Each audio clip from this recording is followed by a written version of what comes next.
So there's some additional lights that I added to this scene, specifically for the characters. So we added some rims and some fills. I've gone ahead and used our Start Multiple Renders tool again. So we've got 5 preview renders here on the left. I'm also going to go ahead and move my viewer down here for a second. If we go to our Scene Explorer, you're going to notice that we're not seeing some of these lights, and that's because we need to expand them. So I'm going to click here and then Control Plus, and now I'm going to show the remaining lights in the scene.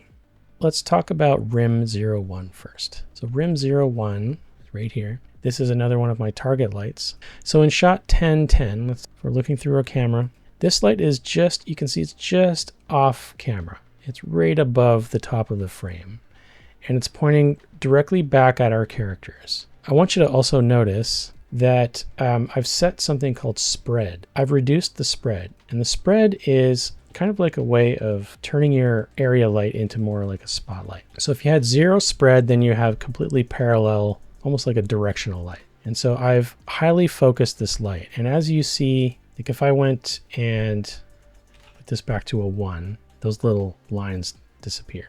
If we go to 0.5, spread this out, they disappear. But as I pull it in, right, it gives you a nice little indication of what's going on.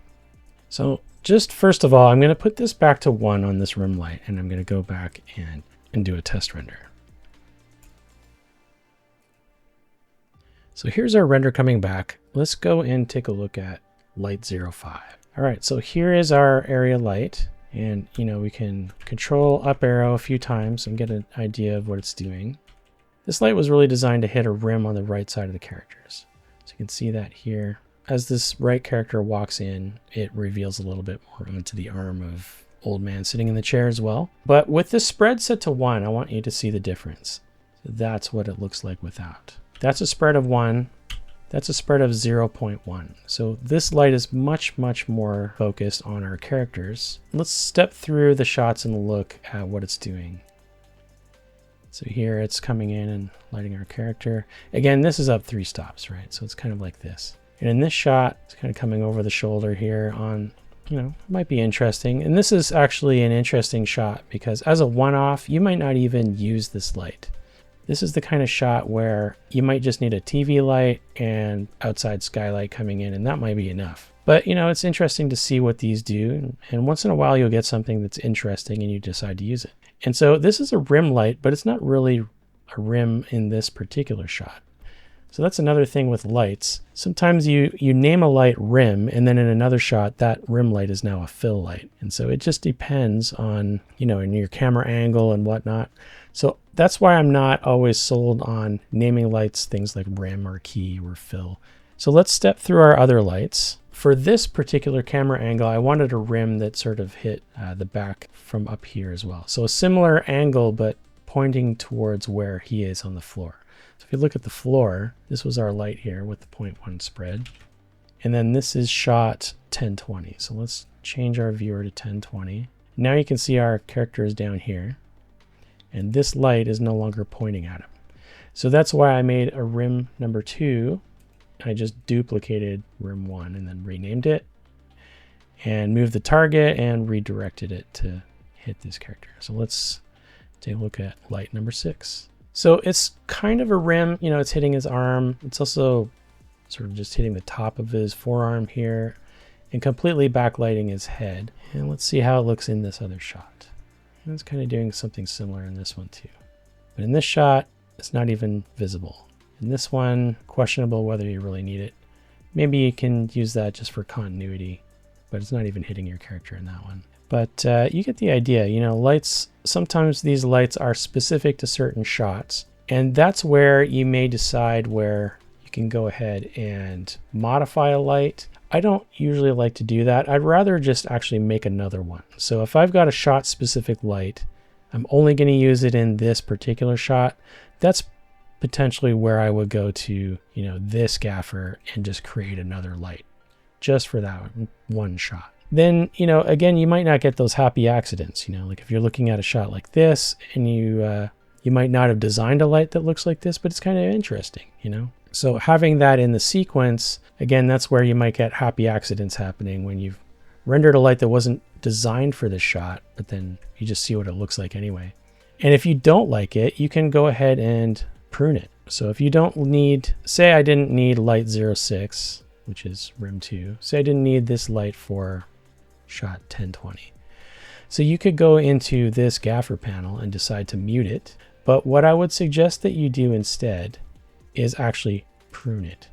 But we'll come back to that. So let's talk about our other lights here. So light 7, that's a fill. And let's look at our viewer. So that's this light right here. So let me make sure that I'm in the right gaffer panel here. There we go.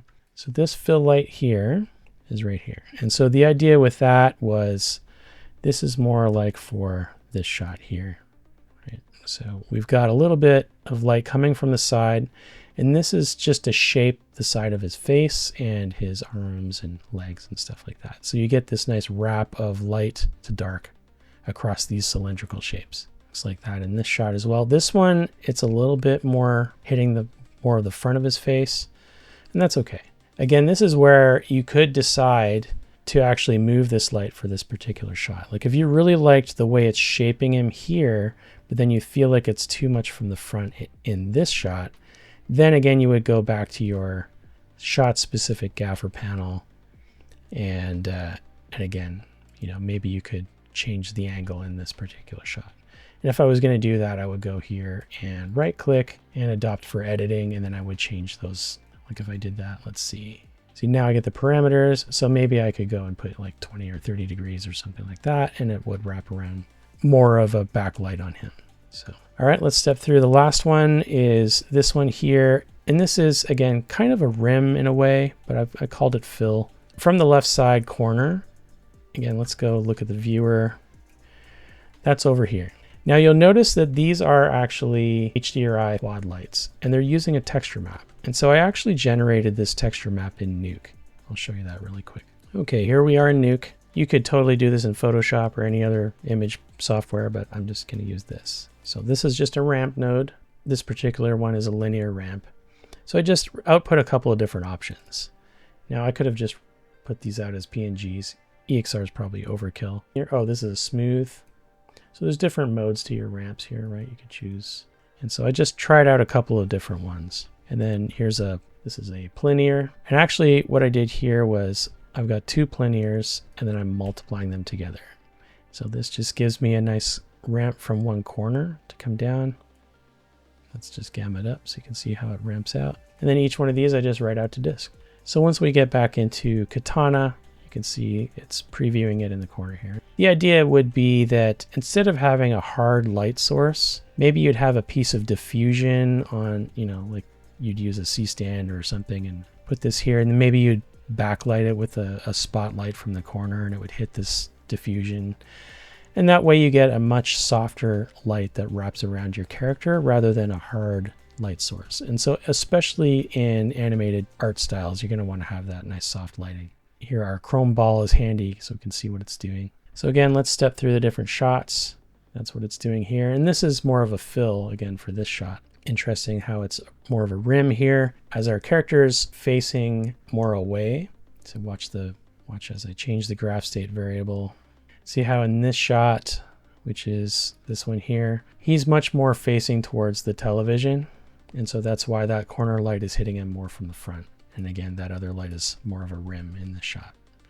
And so if you were given this as a lighter as your key, and then you had this shot, you might decide to move your lights around to get something closer to the other shot. And that's up to you. It's up to your art director whether you want to maintain that perfect shaping that you got from the one shot, or whether it's more important to keep the continuity of the light directions in the room. That's up to you. Those decisions can be affected by things like, are these lights also lighting my environment, for instance, right? So again, this light is hitting nicely onto this table. So if you decided you didn't like the way it was hitting your character, but you did like the table, then you could decide, well, I'll leave this light in there, use it for the environment, and then I'll maybe make a copy of it, move it down here somewhere, and then light the character with it. The other thing to remember is that we already have the TV right next to this light. So this TV light is going to be pulsing up and down as the images change. So we're going to be adding all of these lights together. Let's go back here to our default, and you can see the sum total of all of these lights added together. And again, remember, these fill lights and rim lights are just white, and they're potentially much too bright.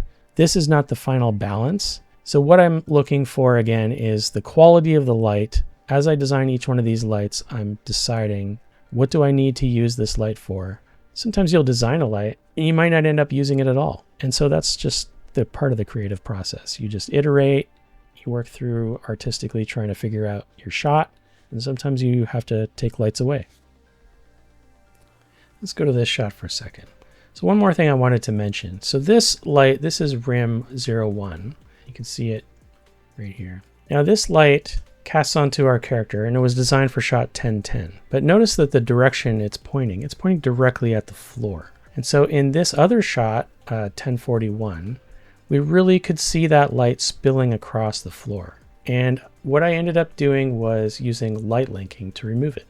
So if you go to this linking tab, you'll see that you can decide to have items cast shadows or not, or just be lit by something or not. So in this case, what I did was I selected a few paths and included them in this off section. So if I was to go ahead and take that away for a second, let's go ahead and re-render that shot. So that's 1041. Let's go ahead and render 1041. We're set, our graph state variable is set. Let's just do another preview render with that light, without the light linking, and see what happens. Okay, there we go. So now you can see that's, you may or may not like that. It's just up to you. Let's see the before and the after. Remember, we're separating our characters and our environment when we render them. And so you could decide when you render the character to have this light included, but then when you render the environment, you could have this light turned off, and then it wouldn't actually light the floor or even the chair or any of that stuff. So that's up to you. But when you do that, you have to remember that, notice the bounce light that's hitting this character's face. So if you rendered the character separately with this light hitting versus not, you're going to change the light that actually hits your character, right? So if you do this light linking instead of just separating your passes, you're actually affecting how the character's lit. So it's just something to keep in mind. I'm going to go ahead and undo and put that back. But that's how you do light linking. It's really straightforward. You just go to that light linking tab, select your items that you want, and just middle click drag them onto a statement like you would anything else.